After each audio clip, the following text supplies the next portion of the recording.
আসসালামু আলাইকুম ওয়া রাহমাতুল্লাহ। আলহামদুলিল্লাহি রাব্বিল আলামিন ওয়াসসালাতু ওয়াসসালামু আলা সাইয়্যিদিল আমবিয়া'i ওয়াল মুরসালিন ওয়া আলা আলিহি ওয়া আসহাবিহি ওয়া মান তাবি'আহুম আজমাইন। আউযু বিল্লাহি মিনাশ শাইতানির রাজীম। বিসমিল্লাহির রাহমানির রাহিম। ওয়াজকুরু ইয আনতুম কালিলুম মুস্তাদআফুনা ফিল আরদ তাখাফুনা আন ইয়াতাখাত্তাফাকুমুন নাস ফাআওয়াকুম ওয়া আইয়াদাকুম বিনাসরিহি। সাদাকাল্লাহুল আযীম। বাংলাদেশের শীর্ষ রাজনৈতিক নেতৃবৃন্দ,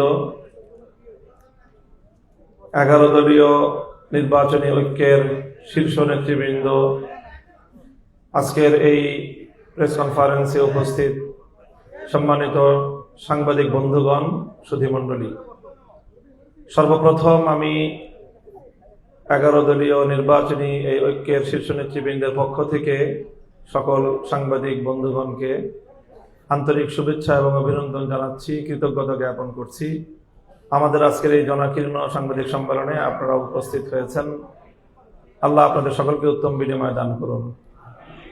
আমি আপনাদের সম্মুখে পবিত্র কোরআনে কারীমের যে আয়াতটুকু তিলাওয়াত করেছি, সেখানে আল্লাহ পাক রব্বুল আলামিন আমাদেরকে স্মরণ করিয়েছেন, মানুষকে স্মরণ করিয়েছেন অতীতের এক ভয়াবহ দুঃসহ স্মৃতির কথা, এবং সেই দুঃসহ সময় থেকে, অত্যাচার, জুলুম, নির্যাতনের জাতাকল থেকে মহান আল্লাহ পাক রব্বুল আলামিন তার সাহায্য এবং তার আশ্রয়ের মাধ্যমে কিভাবে মানবতাকে মুক্তি দান করেন, তার সেই অবারিত নিয়ামতের কথা স্মরণ করিয়ে দিয়েছেন।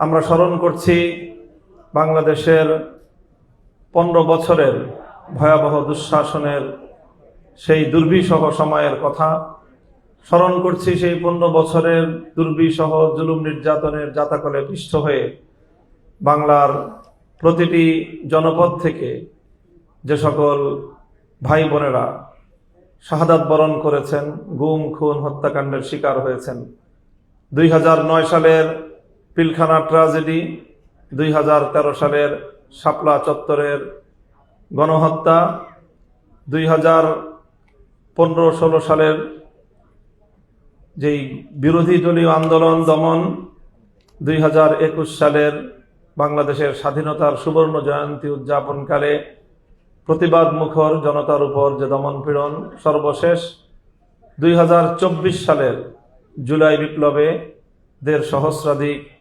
তাজা প্রাণ, যাদের রক্ত এবং জীবনের উপর বাংলার মাটি 2024 সালের 5ই আগস্ট 36শে জুলাই এক ঐতিহাসিক গণ অভ্যুত্থান, গণবিপ্লবের মধ্য দিয়ে বাংলাদেশের মানুষ দ্বিতীয়বারের মতো স্বাধীনতার সুখ এবং সফলতা ভোগ করেছে।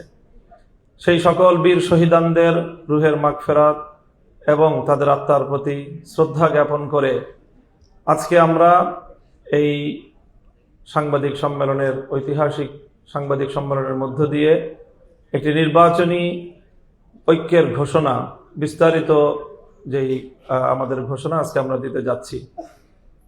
প্রিয় সাংবাদিক বন্ধুগণ, মূলত আমাদের এই যাত্রা শুরু হয়েছিল জুলাই বিপ্লবের, এবং জুলাই বিপ্লবের যে আকাঙ্ক্ষা, তার যে অভিপ্রায়, যে সংস্কার, বৈষম্যহীন বাংলাদেশ, বিগত দুর্বৃত্তপনার রাজনীতি থেকে বাংলাদেশ এবং বাংলাদেশের মানুষকে মুক্তি দেওয়ার যে অব্যাহত সংগ্রাম, সেই সংগ্রামের ধারাবাহিকতায় আমরা বেশ অনেক দিন আগেই একসাথে যাত্রা শুরু করেছিলাম জুলাই সনদের আইনি ভিত্তি বাস্তবায়নের এক সুমহান লক্ষ্য নিয়ে।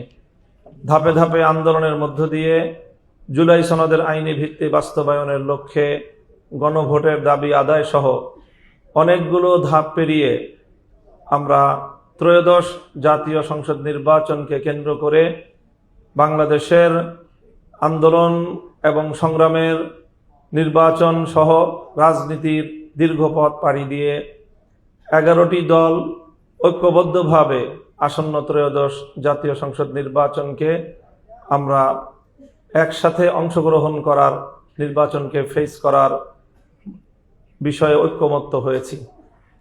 আজকে সেই ঐক্যমত্যের মাধ্যমে আমাদের আসন বিন্যাসের একটি ঘোষণা প্রদান করা হবে, যার মধ্য দিয়ে মূলত সারা দেশের আমাদের প্রতিটি আসনে ওয়ান বক্স পলিসির মাধ্যমে এই 11 দলীয় নির্বাচনী ঐক্যের পক্ষ থেকে যাকে যেই আসনে মনোনীত প্রার্থী হিসেবে চূড়ান্ত ঘোষণা দেওয়া হবে তার পক্ষে সম্মিলিতভাবে আমরা সকল দলের নেতাকর্মী এবং দেশবাসীকে একসাথে কাজ করার উদাত্ত আহ্বান জানাবো।